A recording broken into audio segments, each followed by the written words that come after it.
Hi, I'm Dr. Torino and I'm here with another Ultrasound Bites from EVMS, and today we're going to talk about one little piece of the abdomen, specifically the IVC.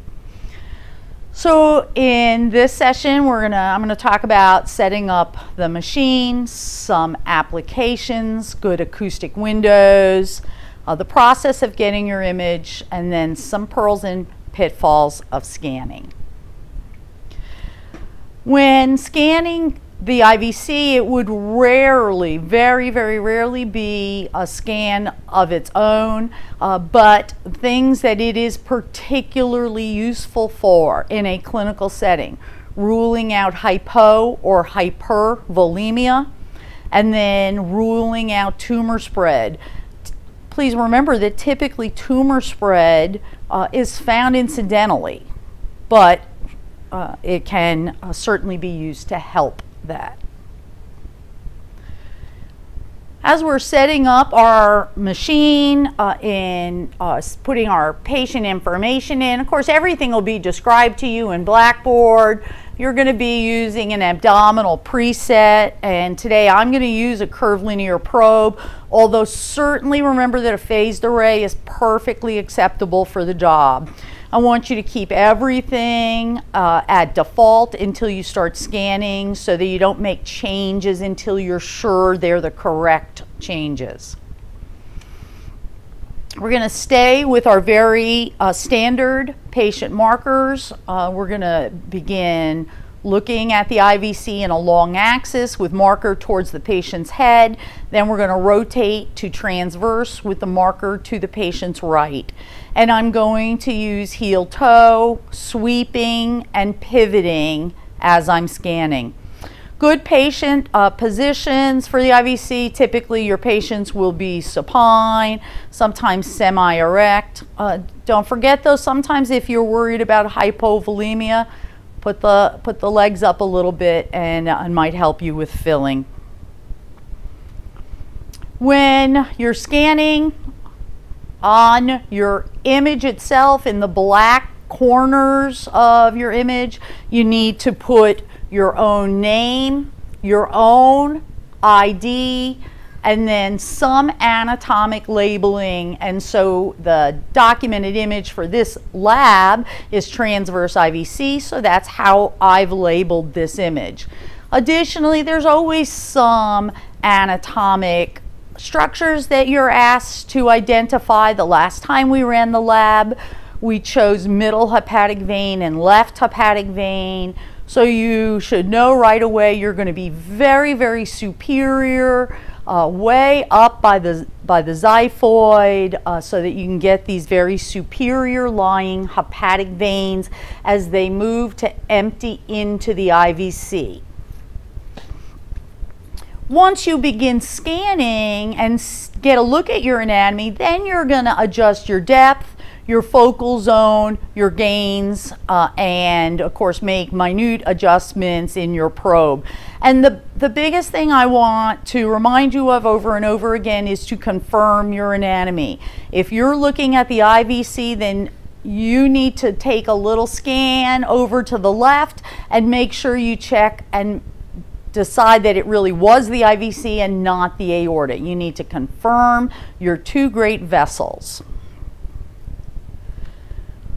Scanning, we're going to start quite superior, subxiphoid, really pretty much just at midline, maybe a little bit to the right of midline.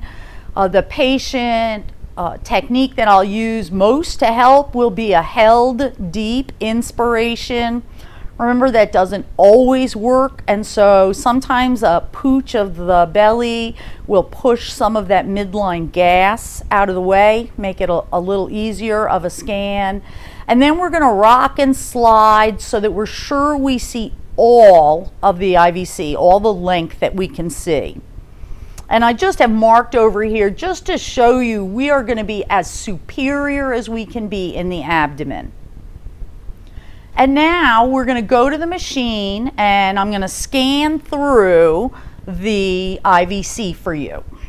So I'm going to start with notch to the patient's head right at midline, and I'm going to make sure I'm quite superior up at subxiphoid.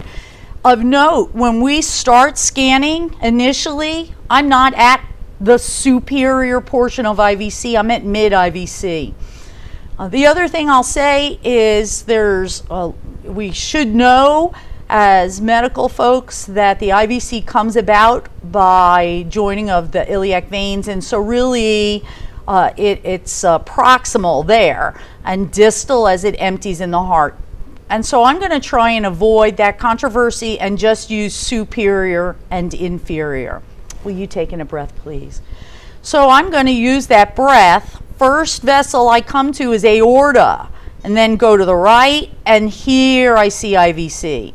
I'm going to twist my probe just a little bit, make sure the IVC is nice and elongated.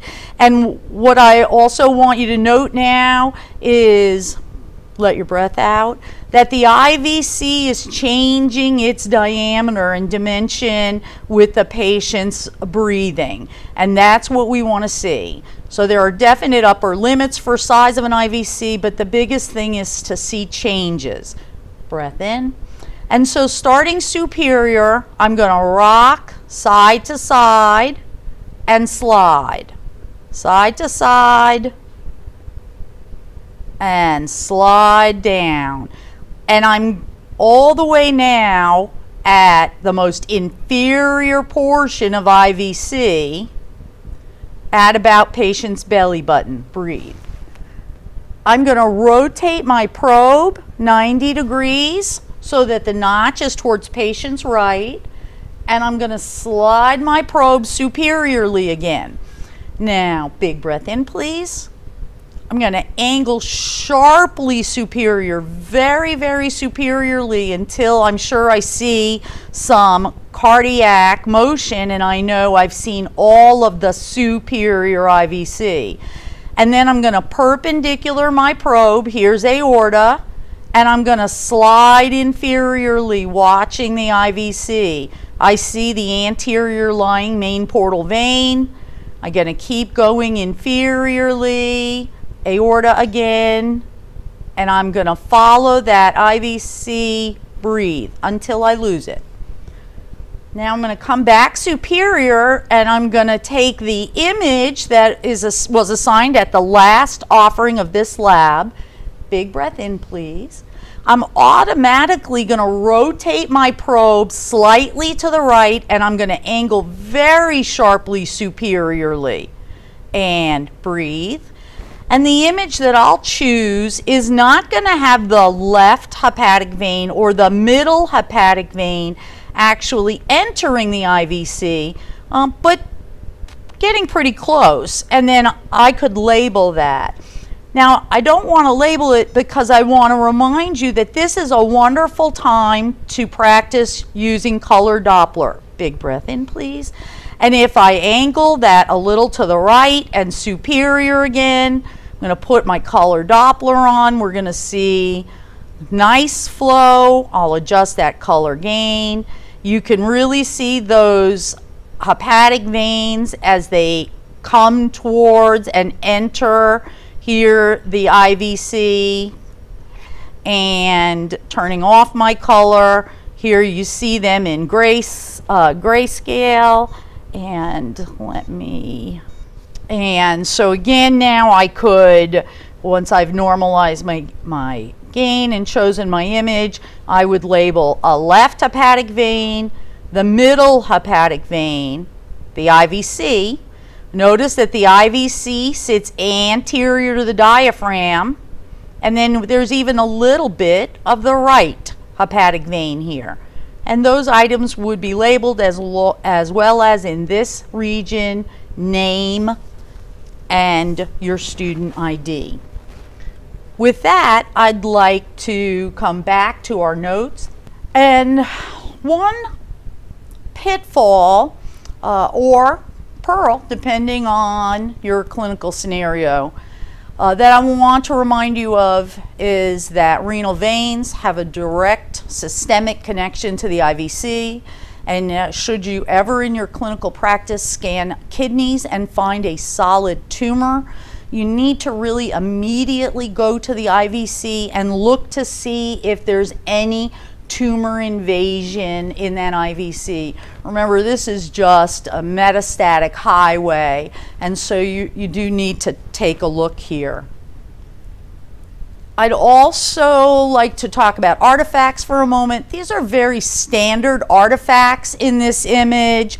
We have some edge shadowing, a little bit of enhancement. We have some dirty shadowing. So pretty standard artifacts for this region of the body.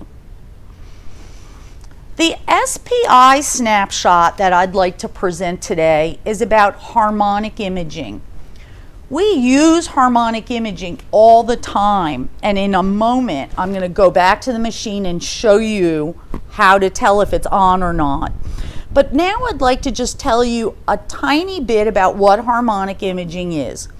Harmonic imaging allows your machine to send a lower base frequency into the body, which then is canceled.